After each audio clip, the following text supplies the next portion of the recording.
Olá pessoal, bem-vindos às Vozes do Passado. Hoje vamos falar especificamente de dois momentos muito importantes no Brasil: a Guerra de Canudos e a Revolta da Vacina.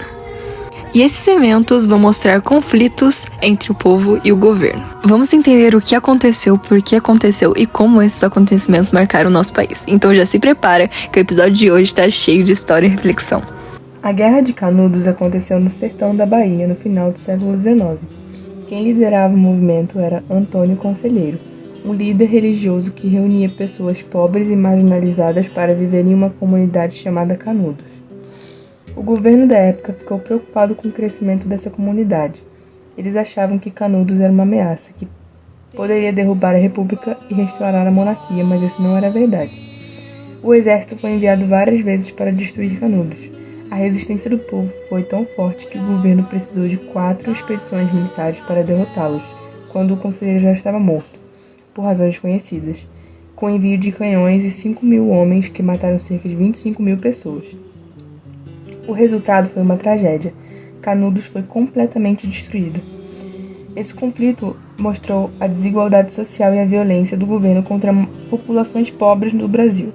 E até hoje Canudos é lembrada como símbolo de resistência do povo sertanejo. Agora eu irei falar sobre dados sobre a Guerra de Canudos.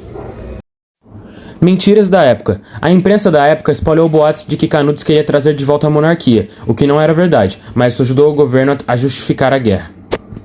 População gigantesca. Canudos chegou a ter mais de 25.000 pessoas, sendo uma das maiores comunidades do sertão na época.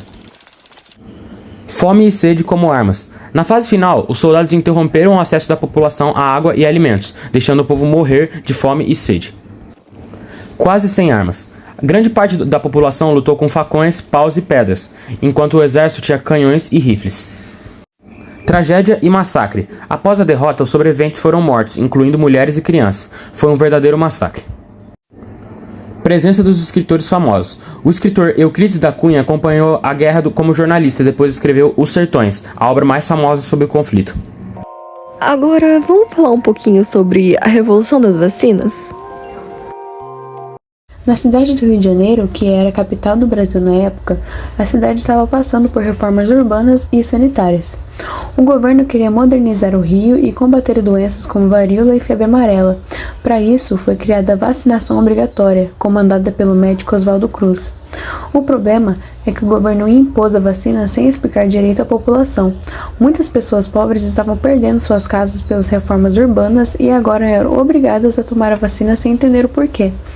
Entre 10 e 16 de novembro de 1904, as camadas populares do Rio de Janeiro saíram às ruas para enfrentar os agentes da saúde pública e a polícia. No centro do Rio de Janeiro foi transformada numa praça de guerra com bondes derrubados, edifícios depredados e muita confusão na Avenida Central. Por fim, o movimento rebelde foi dominado pelo governo, que prendeu e enviou muitas lideranças em decreto, exílio forçado, para o Acre. Depois de dias de conflito, o governo recuou e cancelou obrigatoriamente da vacina. Com o tempo, a vacinação voltou de forma mais organizada e a população começou a aderir. Essa revolta mostrou como as decisões de saúde pública precisam ser feitas com um diálogo e respeito à população, algo que continua sendo importante até hoje.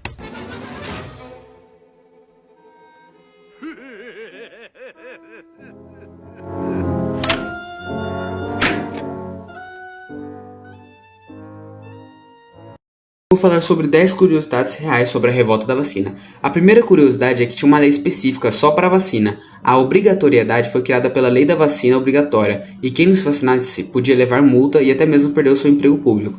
A segunda curiosidade é que os agentes eles podiam entrar nas casas. Um fiscal sanitário podia simplesmente entrar nas casas das pessoas e exigir que as pessoas tomassem a vacina. Isso aumentou muito a revolta de toda a população.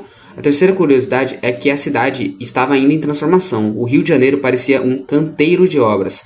Derrubaram casas, expulsaram famílias pobres e modernizaram as ruas. Tudo isso ao mesmo tempo. Quarta curiosidade é que teve gente que teve que sair de sua casa à força. Muitas pessoas foram desalojadas sem aviso e sem indenização para as reformas urbanas. Isso gerou também muita revolta na população. A quinta curiosidade é que teve muita desinformação também. O povo não sabia como funcionava a vacina. Algumas fake news também da época diziam que a vacina tinha doença viva ou a marca na pele que mudava o corpo. A sexta curiosidade é que vários estudantes lideraram parte das revoltas. Muitos líderes eram estudantes e militares jovens, revoltados com o autoritarismo do governo. A sétima curiosidade é que teve um quebra-quebra na cidade. A população destruiu bondes, postes, lojas e prédios públicos. O Rio virou um caos completo por quase uma semana inteira. A oitava curiosidade é que teve uma tentativa de um golpe militar durante isso tudo. Um grupo de militares aproveitou todo esse caos e tentou simplesmente derrubar o governo, mas ele fracassou. A nona curiosidade é que o governo ele recuou depois de tudo isso. Depois da revolta, a vacinação deixou de ser obrigatória por um tempo. Só voltou quando a população finalmente entendeu a importância. Agora que explicaram que a vacina é pra gente não ir de arrasta pra cima, ficou tudo certo. E a décima curiosidade é sobre o Oswaldo Cruz, que virou um herói depois de tudo isso. Na época ele foi muito criticado e até mesmo tratado como um vilão, mas anos depois ele virou um nome respeitado, referência em saúde pública no Brasil. A revolta da vacina mostra que até as melhores ideias, quando impostas sem diálogos, pode gerar grandes conflitos. A ligação entre a Guerra de Canudos e a revolta da vacina.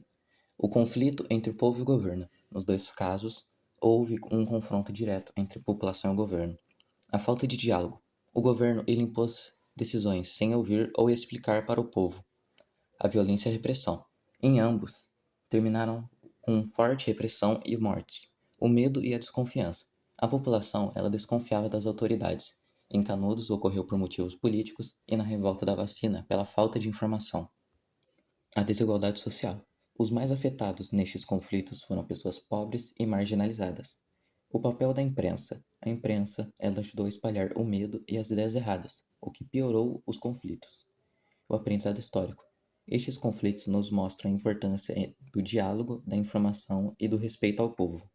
Estudar esses acontecimentos ajuda a entender a importância da comunicação, da democracia e dos direitos sociais. História não é só passado, ela ajuda a entender o presente e construir um futuro melhor. E é isso. Até o próximo Vozes do Passado.